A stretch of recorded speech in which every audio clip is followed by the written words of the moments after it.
Kaboom! What's going on, everybody? This is Amit and Dominic. Special guest in the house. There we go. We're actually doing things a little differently today. So Dominic's on a little bit of a delay, but we're making this work. We're doing this stuff remote because we're tech forward like that. That guest is Dominic. Yeah, so Dom's the guest of the day, working out of his Boca Raton office versus doing things out of here in the studio in Miami. The worst guest we'll have on the history of the show. But we do have some more guest episodes coming up as well. So good things coming forth. And so, yeah, let's just get right into it. There's a truckload of things going on, sadly, in the world. By the time you guys hear this, some of this stuff hopefully would have been addressed, not resolved, but addressed. And we'll just get into the first thing that's kind of crazy. There's just a bunch of shootings going on. I don't mean to laugh at the shooting thing, but there's just it's comical because it happens all the effing time and nothing ever gets done, and nothing's gonna get done by this one too, guys. Just so you know. But more so when you say all the time, right? You mean here in America? Yeah, I mean, well, this is a wholly American problem. True, and it's also it's crazy because it's so. I mean, it's so significant, and it's so.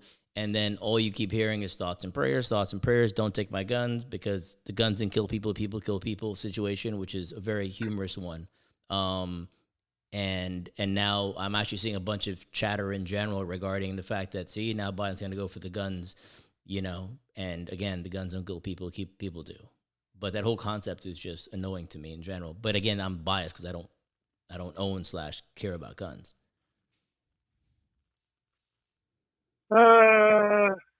What is that? What are your thoughts on the solution? No, it's just. No, I mean, so you see the all right. So you see homeboy in Atlanta who went and went on this assault of primarily Asian women. Apparently, to his claim, has a sexual addiction versus a racial plight, but apparently, homeboy bought the gun that day. You know what I'm saying? Which is just, it's very fun. It's interesting to me because that's one of the things that got shot down, apparently.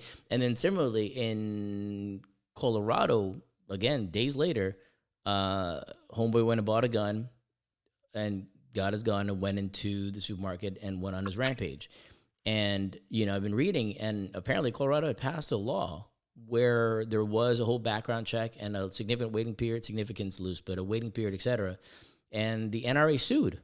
And Colorado backed up, you know, went back on that.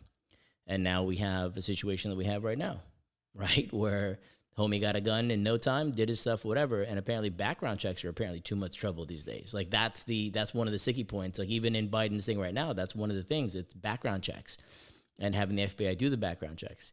And then one of the Democratic senators who's against this, I think dude's from Virginia, his thing was he was like, well, I'm opposed to it because what if you're buying it from, you know, a friend? Then you have to go through a background check there. That's just crazy. Crazy. Literally, and I'm like, that's my point. And I'm like, so what? Hold up, this inconvenience to own a weapon that's only purpose is to kill. This is the crazy part. Like this is the couple days that we cannot wait. We're in a rush to kill people, apparently. I mean, feel free to offer anything. You know what? No. I have a lot of feelings on this, but a couple things.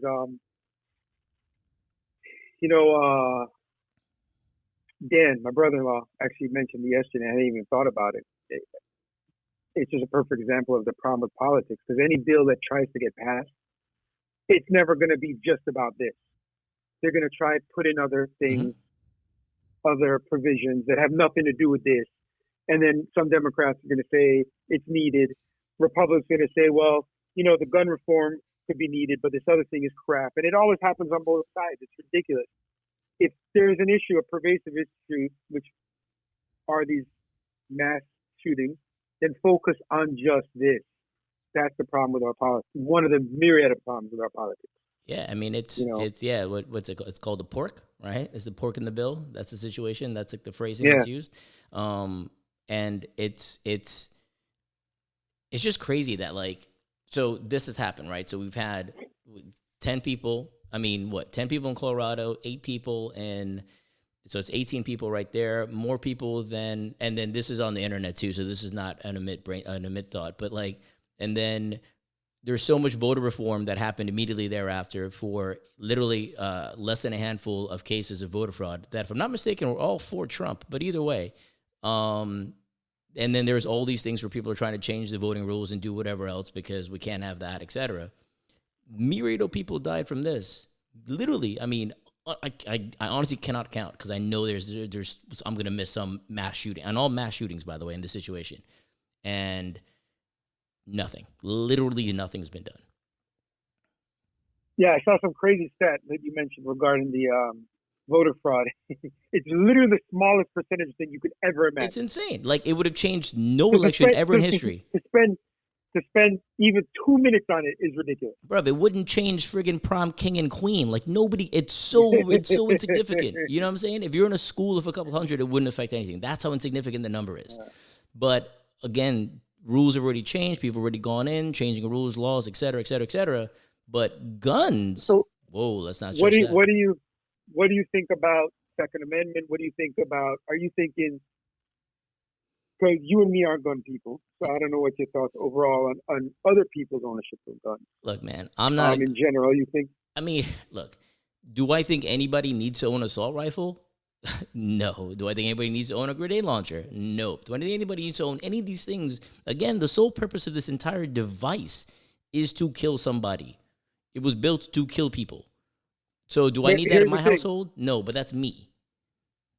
I don't know. I always say this because I don't know about guns. But people will say, well, define assault, right? You know, I can't. You know, people come back, certain gun people, and say, well, this is an assault rifle. And this, I know what you mean because I'm envisioning something. Yeah, if I need two hands to hold it, and it can kill multiple people with a pull of a trigger, right? And it's not used for my bird hunting. It's not used for my deer hunting because those are different types of guns. I'm putting everything else in the same bucket. And you're right, I'm ignorant. I'm sure there's some things I'm not considering. But for this conversation, I'm putting everything else into the same bucket.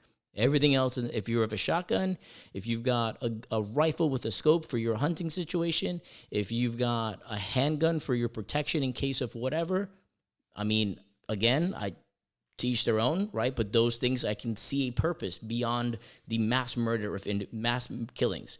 Anything else, I'm more than happy to just call it an assault rifle, period. If it's got a magazine and it's not in your hand, you know. You think that solves the issue? Because I think it's a lot more. No, hold up. But do I think it's a step in the right direction? Yeah. Do I think hold up. Let's be real.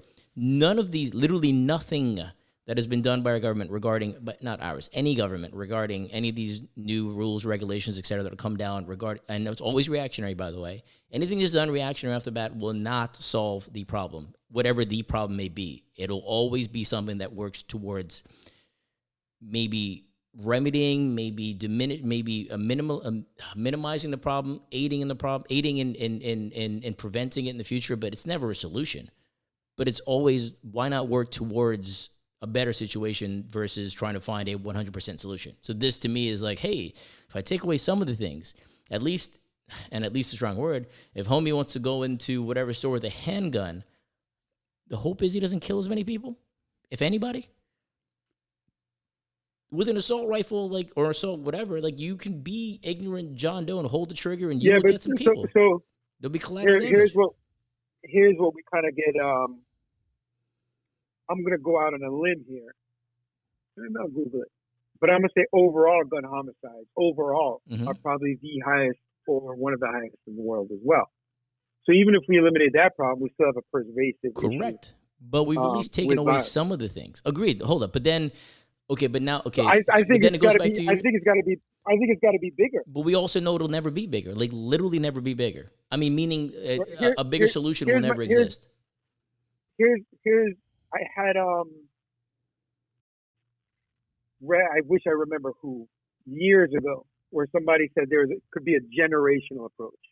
And this is not going to happen like in our lifetime, likely, right? Because the issue is this: in America, we have more guns per capita than anywhere else in the world. Sure. It's not even close. In fact, America is the only country that has more guns than actual people in the country. Okay. The only country in the world that has that, right? So we have an insatiable lust for a couple of things: incarceration and guns. Right? I understand the Second Amendment. Again, I'm not opposed to it. I think we should have the right for those who want guns to defend themselves. The problem is the stockpile in the country. We simply have too many guns out there, right? It's just the demand is being met because we have this lust for more and more and more stockpile in arsenal. Had we subconsciously been veered in a different direction to not want so much and literally just more so have them to defend ourselves and protection, I think we wouldn't be in this situation. So over time, if we could do things like gun buybacks, sure, like major buybacks, like significantly more than you paid for the gun. And it can't be a thing like a sneaker market where you start flipping guns. Hey, let me buy this gun, flip it to the government for 4x kind of thing like that. No, it's got to be, you've got to have it for a while. And then, incentivize under trading. Also, estate planning. If you will the guns back to the government, kind of a thing, like major tax implications for you, which could also be beneficial. Yeah, but I mean, it's to your point. These things are. But it's also one more thing. It's very non-capitalistic, so it bothers me. But to put limits on the amount of guns, I know we've got $100 million, maybe $1 billion companies that are in the industry, and it would affect a lot of people in their jobs. But I think that's something that has to be done for decades and generations, so that 100 years from now we're not having this problem. Are Americans crazier than the rest of the world? No, we could argue support of your boy Trump, but no, seriously, Americans aren't. We're not. So why does this happen only here? The only differentiator I can see is the plethora of guns. That's it. What else is different? It's not the video games and the movies. Other countries are doing this stuff, but we don't have this. So there used to be all that rhetoric about it. The video games are influencing the kids and the lack of morals and this foolishness. Hold on, but okay, pause right here. The people who are claiming the lack of morals are, in fact, the church-going gun owners, which I find very, very comedic, right? Generally speaking, and that's a very general statement, by the way. So if you're a church-going person who doesn't own guns, my bad. But and they're not they're mutually exclusive, by the way. They're two independent things. However, I am referring to the individuals who preach God and country, and have an arsenal ready to kill somebody or people or whatever else for protection or whatever purpose. I'm not saying that they're out there literally committing murders, which I just find very, again, it goes back to this. And when you bring up the Second Amendment, I find that comedic as well, personally, because if we're going to assume that this document was written when it was written to account for all the idiocy that we would then encounter over time, that in fact is foolish. The document has to evolve, and it has in certain amendments. But if you're telling me you're just going to abide by the law, the letter of the law with the Second Amendment, it didn't account for this. Period. Back then you had, what I'm saying? So how can that be what we're going, hey, but it's in the law? And I go, hey, idiot, a lot of things were in the law. We didn't have speed limits, so we had speed limits because guess what? We didn't have cars. You have to friggin' change the game, right? So that's my point. I get that. Mm-hmm.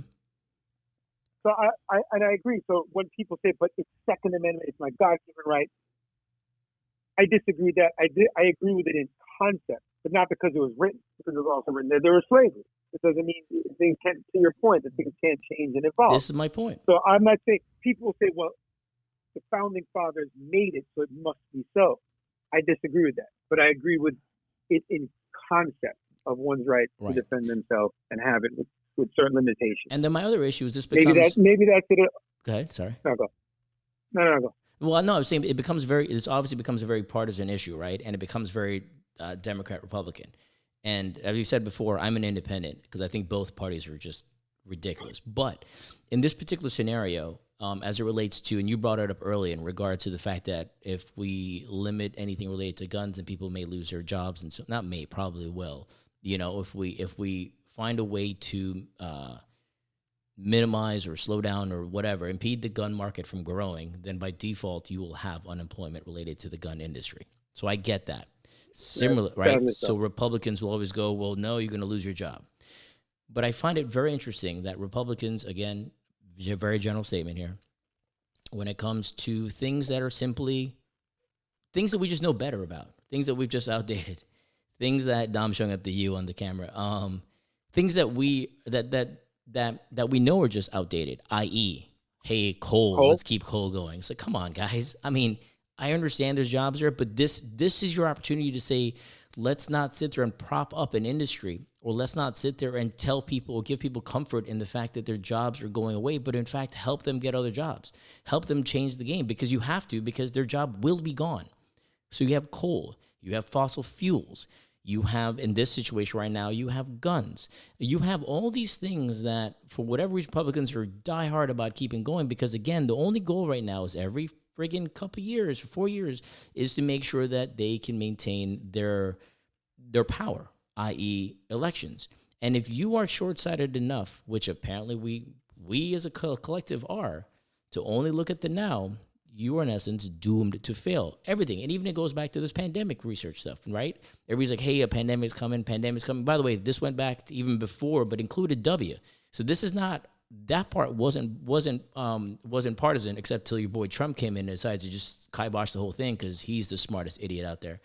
But when you have people going, hey, we need, the problem with the world and people in general is when you go, let's do these things that will affect us, that will better us in the future, i.e. let's spend money on things that people can't tangibly see or feel. Nobody wants to do it. It's always going to be reactionary, which means that we're always going to be behind the 8 ball, which means that even the point regarding the guns, if you say no assault rifles, what's already being put out there, and I'm seeing it all over the place already, is that's a slippery slope. And I find it comical, because how many slopes have we slipped down so far? I mean, really? It's frustration.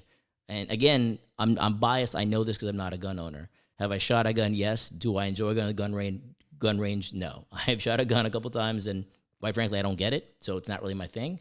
But each their own on that portion. And do I see myself killing anybody? No, but that's just me. What's up? Speaking of shooting guns, remember we many years ago with John Reza Parsiani, our guest on episode 6. Okay, I'll take your word for it. Check it out if you haven't listened to it. His remarkable story, Persian immigrant. Anyway, we went paintballing. 20 odd years ago. Yeah. I don't know if you remember it, out in the woods, in the jungle, if you will. Yeah, Daytona Beach, Florida. I feel I remember I tried to get all strategic. I think I was gone for like an hour. I think you posted a picture about that too, if I'm not mistaken, on the AIB Insta. On AIB Insta, yeah. So we had split up, and I thought I'd go like Rambo style. No joke, I crawled along the ground. I mean, it felt like forever. It was probably a good 10 minutes. 15 minutes, but I think I was out there for like an hour, and I came back. You guys were all like just hanging out, chilling. I mean, we were literally done. Like they were like, it's almost like you're, hey, closing up shop, and Dom's still out there going, they're not going to find me. And you're right, nobody's going to find him. Nobody cared to find him at this point. Yeah, that was pretty messed up too. Yeah. Where were you going with that? Another disturbing news. Hold up, where were you going with that? Firing a gun. Oh, no, you said firing a gun. It made me think about that. Sorry. Okay, yes. Other disturbing news.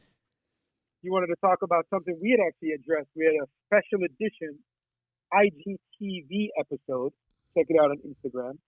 We had about a 12-minute episode on the rise of Asian hate and Asian issues, Asian American, and sadly so, even more so in the news. You just addressed it with the Atlanta shooting, but there's been an uptick in Asian American violence against Asian Americans. No, it's again your boy Trump, and I say it again and again because I brought it up, and I brought it up before this happened, And it's not like I had any friggin' foresight or whatever, because I can't predict a goddamn thing because I'm losing money in the market every day.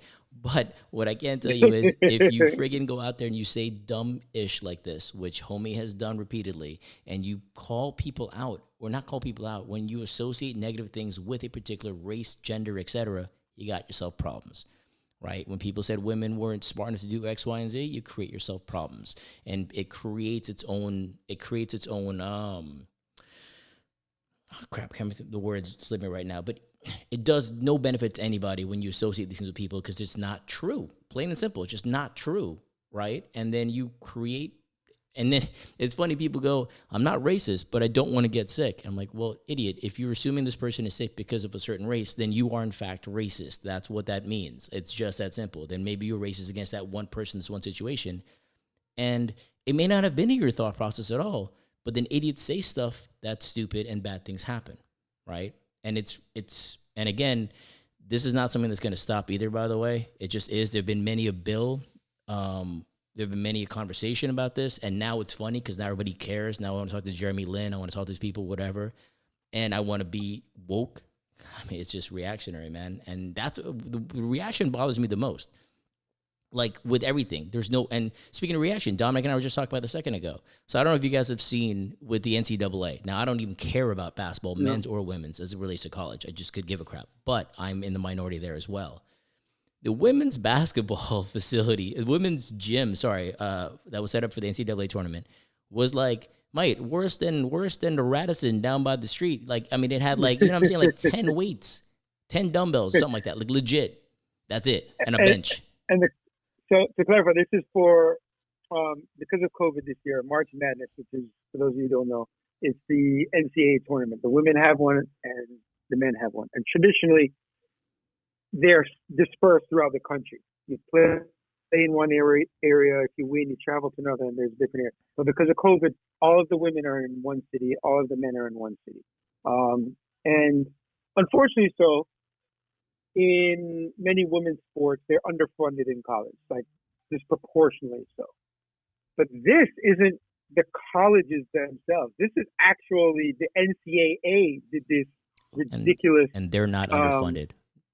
They are not underfunded. So what they did was it was actually the Stanford's, I believe, trainer posted a picture of the men's designated weight room, which looked like one hell of a badass facility, and then showed the women, it was a joke. It was a few yoga mats, one bike, and 6 sets of dumbbells. Literally, that was it for 64 teams. But what's even more stupid about this is like this. What people need to realize, this went through a review. Somebody went in on a daily basis and said, "Yep, good job, guys. We've got it set up." Somebody literally thought that this was okay. And then when they got publicly shamed, oh, my bad, the NCAA now comes in, has to fix stuff, and puts another gym in there or whatever else. By the way, this also happened with their meals as well. Their meals were also subpar compared to the men. Oh, the meals are subpar. Oh, on top of that, one of our best supporters out there, she schooled me to the fact about we were talking about the testing, COVID testing. Mm-hmm. The men got PCR tests, while the women got antigen tests. And mind you, and the statement was those tests were very, very comparable. By default, those two tests are not comparable, i.e. try travel on an antigen test to certain places, see what happens. Like, you can't. Not only are the antigen tests not as accurate, in showing, if you're positive or not. So you could get negative, but really be positive and infect the team. But they also have a higher rate of false positives.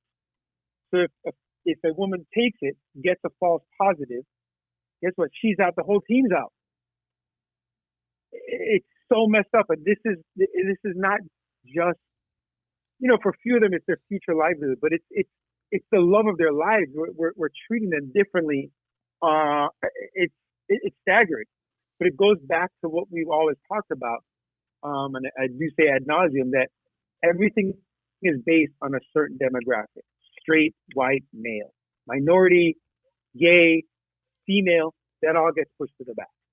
Straight, white, male has always been the most relevant in the eyes of those who hold power. And in this case, it's the male. We aren't woke for shit. everybody and their grandmother is out here touting whatever else. Look what we've done, et cetera. Like, everybody wants credit for shit that they do after the fact, and everybody wants credit for stuff they do up front. I mean, you don't have to be woke to just look at the gyms and go, hold up, man, something's a little different here. I mean, it's not like, I mean, come on, man. Like, this is literally the bare minimum of decency in anything. And it bothers me when everything we do is reactionary, and then people want credit for the reactionary work, and I effing hate that. So we wanted to touch on some of those things, and we're going to keep this episode short because we've got an interview coming up in a little bit, but we will delve into a lot more, especially the Asian stuff that Dom was mentioning earlier, and there's a lot more that goes on there in the history that we will definitely touch on in forthcoming episodes. I want to touch on the model minority myth regarding Asians. A lot of interesting stuff there. So we will delve into that properly for sure in the future episodes. But in the interim, thanks for joining us again. This was a short one. We'll chat soon, everybody. Hold up, Dom. Go ahead. Yeah, check us out. Everywhere. The website is up, theabshow.com. Yeah, and you can get every episode on the website. You can get every episode there. Also, the YouTube's up. Subscribe. Check us out. We have one video up, one episode. We shall have some more. By the time you hear this, more will be up. We kept saying that. And please spread the word. We appreciate it. We got some new reviews on Apple Podcasts.